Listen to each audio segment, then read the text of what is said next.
반갑습니다. 오늘은 신앙고백서 14장 구원에 이르는 믿음에 대해서 살펴보겠습니다. 믿음에는 여러 종류의 믿음이 있습니다. 그리고 믿음이 무엇인가 사람마다 다 답이 다를 겁니다.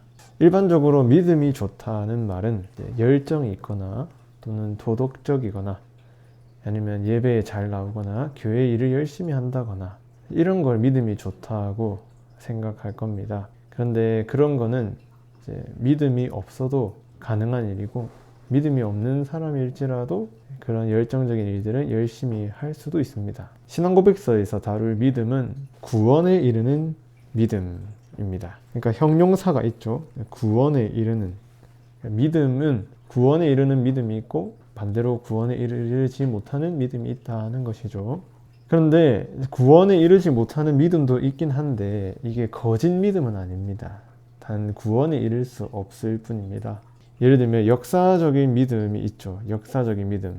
이게 무엇일까요? 예수님이 베들레헴에서 태어나셨다. 이건 역사적인 사실이죠. 근데 이걸 우리는 다 믿지 않습니까?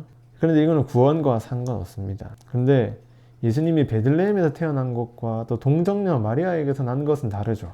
베들레헴에서 태어났다는 건 역사적인 믿음이고 구원에 이르는 믿음은 예수님이 동정녀에게서 태어나셨다는 것이 구원에 이르는 믿음이죠.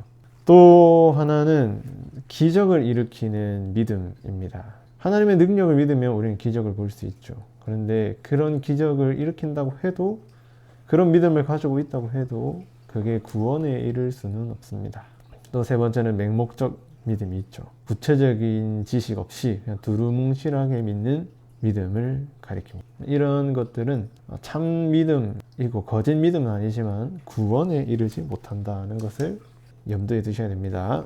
그래서 믿음이 무엇인가에 대해서 정확한 개념 정리가 잘 되어 있을 때 우리가 건강한 교회를 세워갈 수 있습니다. 그래서 이 믿음이 무엇인가 14장 1항, 2항, 3항을 중심으로 살펴보겠습니다.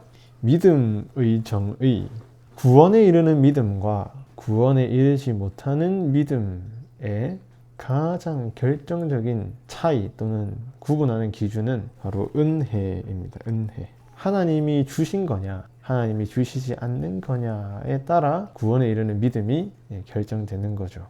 그래서 1항에 보면 택자를 구원에 이르게 하는 믿음의 은혜, 그러니까 믿음은 곧 은혜다 하는 사실입니다. 믿음은 결단이 아닙니다. 결단은 내가 한다, 내가 하겠다, 뭐 할 수 있다 이런 건데 믿음은 결단이 아닙니다. 믿음은 내가 하는 게 아니라 하나님이 주시는 겁니다. 그러니까 은혜가 아니면 우리는 이거를 소유할 수 없습니다. 그래서 에베소서 2장 8절에 보면 너희는 그 은혜에 의하여 믿음으로 말미암아 구원을 얻었으니 너희에게서 난 것이 아니요 하나님의 선물이라. 에베소서 말씀에 그렇게 하고 있습니다. 그 다음에 믿음은 성령님의 주된 사역입니다. 그래서 1항에 보면 그들의 마음 안에서 역사하시는 그리스도의 성령의 사역이다. 하나님이 믿음을 주시고 성령은 그 믿음을 통해서 일하시죠. 이것도 참 중요합니다. 그런데 성령님의 사역들은 두 개가 있습니다. 첫 번째는 마음 안에서, 그들의 마음 안에서 역사하시는 내적 사역이 있고, 그 다음에 일반적으로 일하시는 외적 사역이 있습니다. 성령님의 내적 사역, 믿음과 관련해서 내적 사역은 우리 마음 안에 역사하는 거고, 외적 사역은 외부에 있는, 일반적으로는 말씀의 봉사, 그리고 성례와 기도, 은혜의 수단들을 가리키죠. 말씀, 성례, 기도. 이것들을 통해서 믿음을 일으키기도 하시고 또 믿음을 증진하고 강화시키십니다. 이게 성령님의 주된 사역이죠. 성령님은 뭐 능력, 에너지, 힘 이런 것보다는 우리에게 믿음을 주시고 일으키고 믿음을 통해서 역사하시는 분이다라는 것을 신앙고백서는 말하고 있습니다. 그래서 우리가 이 믿음은 하나님의 은혜이고 믿음은 성령님의 주된 사역이다 라는 것들을 우리가 배우면 우리는 어떻게 해야 될까요? 보면 은혜의 외적 수단을 부지런히 사용해야 됩니다. 말씀과 성례와 기도가 되겠죠. 왜냐? 이것들을 통해서 성령님께서 역사하시기 때문입니다. 예를 들면 사도행전에 보면 루디아라는 여성이 있는데, 여기에 보면은 성령님의 주된 일과 또 이 여자의 의무 두 가지가 함께 나타나는 걸 볼 수 있습니다.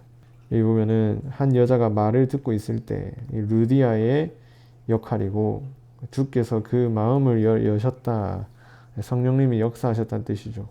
그러니까 성령님이 믿음을 일으키시고 증진하게 하신다는 것을 우리가 알면, 동시에 우리는 말씀 성례 기도들을 부지런히 사용해야 합니다. 두 번째로 이 항에 보면 이제 믿음의 역할, 주된 역할에 대해서 말씀하고 있습니다. 첫 번째로 보면 이제 믿음의 역할은, 이제 믿음에는 대상이 있는데, 그 믿음의 대상이 뭐냐면 말씀에 계시된 모든 것입니다. 그래서 이 항에도 보면 말씀에 계시된 것, 그러니까 믿음은 말씀을 바라봅니다. 말씀에 계시된 모든 것을 바라보는데, 그럼 말씀에 계시된 이게 뭘까요? 이거를 바로 구체적인 내용인데, 이거를 교리라고 합니다. 그러니까 믿음은 교리를 믿는 겁니다. 구체적인 교리를 믿는 거죠. 그러면은 왜 믿음은 말씀, 교리를 바라보는가? 그 근거가 뭔가 했을 때, 근거는 바로 하나님의 권위 때문입니다. 이 항에 보면 이 믿음에 의해 그리스도인들은 말씀에 계시된 것은 무엇이든지 말씀 안에서 친히 말씀하시는 하나님의 권위 때문에 참된 것으로 믿는다. 그러니까 신뢰할 만한 것, 말씀이 신뢰할 만한 이유는 그 속에서 역사하시는 말씀의 권위 때문입니다. 말씀을 전하는 목사의 권위도 아니고, 또 교회의 결정도 아니고, 또는 이성이나 체험도 아니고, 말씀의 권위 때문에 믿음은 말씀을 바라보는 겁니다. 그리고 믿음에는 이제 일반적인 역할이 있고 주된 역할이 있는데, 일반적인 역할을 살펴보면 믿음은 말씀의 유형에 따라 다르게 역할을 합니다. 그래서 이 항에 보면은 개별 본문이 담고 있는 내용에 따라 달리 행한다. 어떻게 행합니까? 명령에는 복종하고, 경고에는 떨고, 하나님의 약속은 받아들인다 하는 겁니다. 이거는 이제 설교자나 청중이나 주목하고 또 주의 깊게 보아야 할 내용입니다. 하나님의 모든 말씀이 다 구원의 복음은 아닙니다. 쉽게 말하면 하나님의 말씀은 소유리 문답에 보면은 나누어지는 게 율법과 복음으로 나누어집니다. 근데 율법을 믿는다고 구원을 받는 건 아니죠. 율법은 우리가 행하는 거잖아요. 그리고 복음을 믿는 거죠. 그러니까 말씀의 내용에 따라서 믿음은 다르게 역할을 합니다. 명령에는 복종하고, 경고에는 떨고, 하나님의 약속은 대표적으로 이렇게 받아들이는 거죠. 그래서 우리는 말씀을 읽거나 설교를 들을 때 이것들을 염두에 두어야 됩니다. 말씀의 유형에 따라 설교를 분별할 수 있어야 됩니다. 설교자도 이런 것들을 잘 구분해서 말씀을 잘 전해야 되겠습니다. 이렇게 우리가 신앙 고백서를 통해서 믿음이 어떻게 역할을 하는지를 배우면 많이 유익합니다. 그런데 그럼 믿음의 주된 역할이 뭔가? 믿음의 주된 역할은 바로 그리스도만을 신뢰하는 것입니다. 그래서 이 항에 보면 구원하는 믿음의 주된 역할은 그리스도만을 붙들고 받아들이고 의지하는 것이다. 신뢰는 곧 붙들고 받아들이고 의지하는 것이죠. 즉 믿음의 주된 역할은 예수 그리스도를 신뢰하는 것입니다. 이 믿음이 없으면 결코 구원받을 수 없습니다. 말씀과 함께 성령님이 우리 안에 믿음을 일으키면 우리는 우리 안에 있는 그 믿음이 뭘 바라봅니까? 말씀에 계시된 구체적인 교리, 즉 예수 그리스도를 바라봅니다. 그리고 그분을 붙들고 받아들이고 의지하게 됩니다. 로마 가톨릭은 믿음을 단순한 동의로 생각합니다. 동의. 나는 그 사실에 동의합니다. 그런데 개신교는 동의가 아니라 신뢰로 표현했습니다. 신뢰. 믿음의 주된 역할은 그리스도를 신뢰하는 것이다. 이게 있어야 구원을 받는다 하는 것이죠. 그러면 믿음이 그리스도만을 신뢰하는 목적이 뭘까요? 신앙고백서 2항에 보면 믿음의 주된 역할은 은혜, 언약의 효력에 의한 칭의, 그리고 성화, 그리고 영생을 받기 위해, 그러니까 믿음이 그리스도를 바라보는 목적은 칭의와 성화와 영생 때문입니다. 어떻게 우리가 이러한 은혜들을 받을 수 있었습니까? 예수님의 비하 사역과 승귀 사역 때문이죠.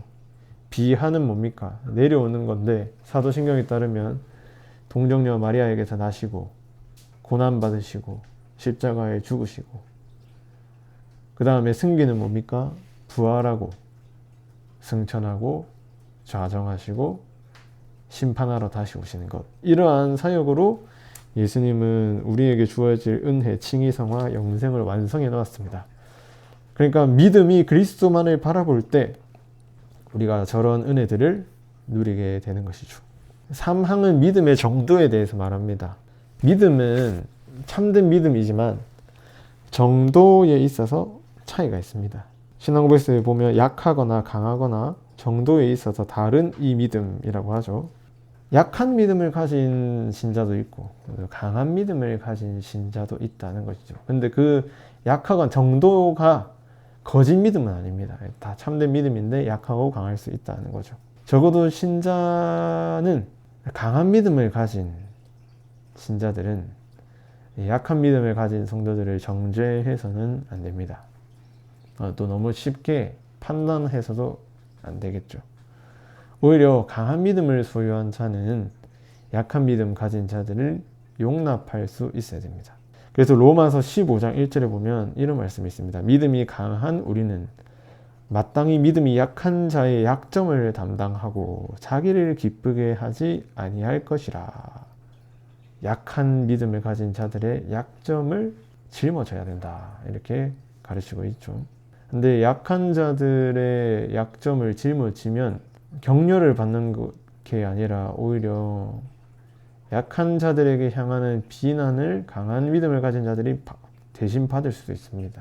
그런데 교회가 이 일을 해낸다면 더 성숙한 교회로 자라날 수 있겠죠. 약한 믿음을 가진 성도는 어떻게 되느냐?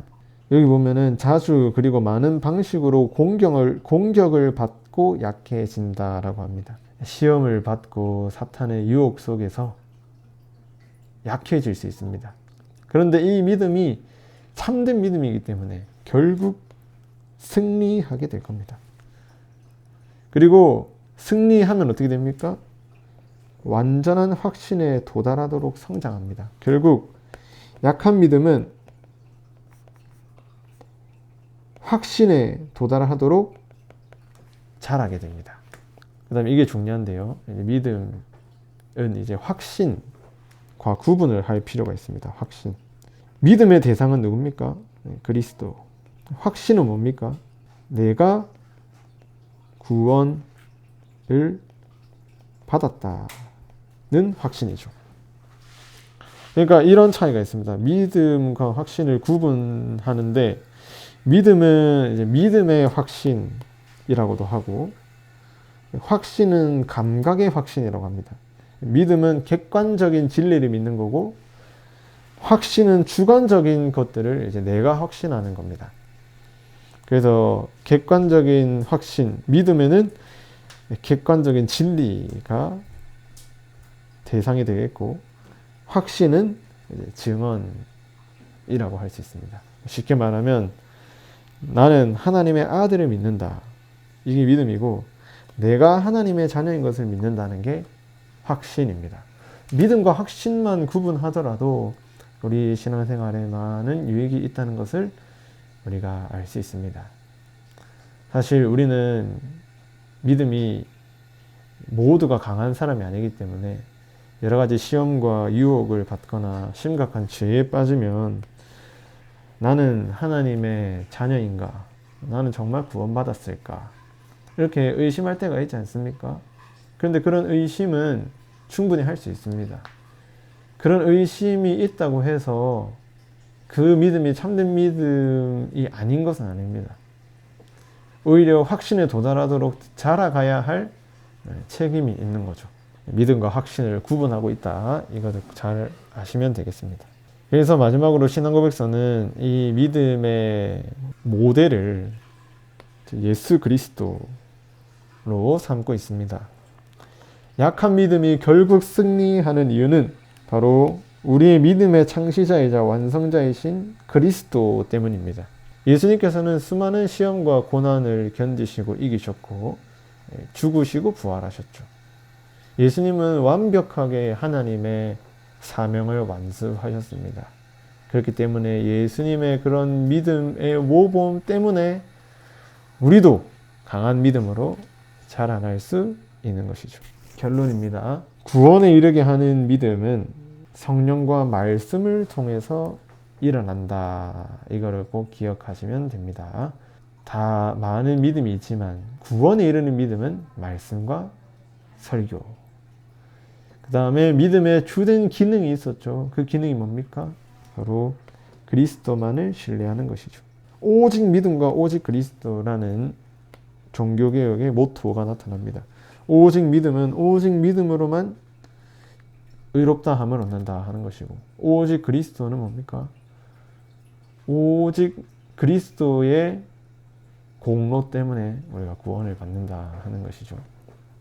그 다음에 세 번째로 강한 믿음을 가진 신자는 약한 믿음을 가진 신자의 약점을 용납해야 된다. 이게 바로 교회다 하는 사실이고, 우리의 믿음이 약하다 할지라도 온전한 확신에 도달하기까지 구원의 확신인데요. 구원의 확신에 도달하기까지 끝까지 믿음의 경주를 달리는 것이 우리의 책임입니다. 성도 여러분, 믿음의 올바른 정의를 신앙고백서를 통해서 배워서 우리들의 신앙생활에 많은 유익이 있기를 바랍니다. 다음 주에는 15장 생명에 이르는 회개에 대해서 살펴보겠습니다. 오늘도 감사합니다.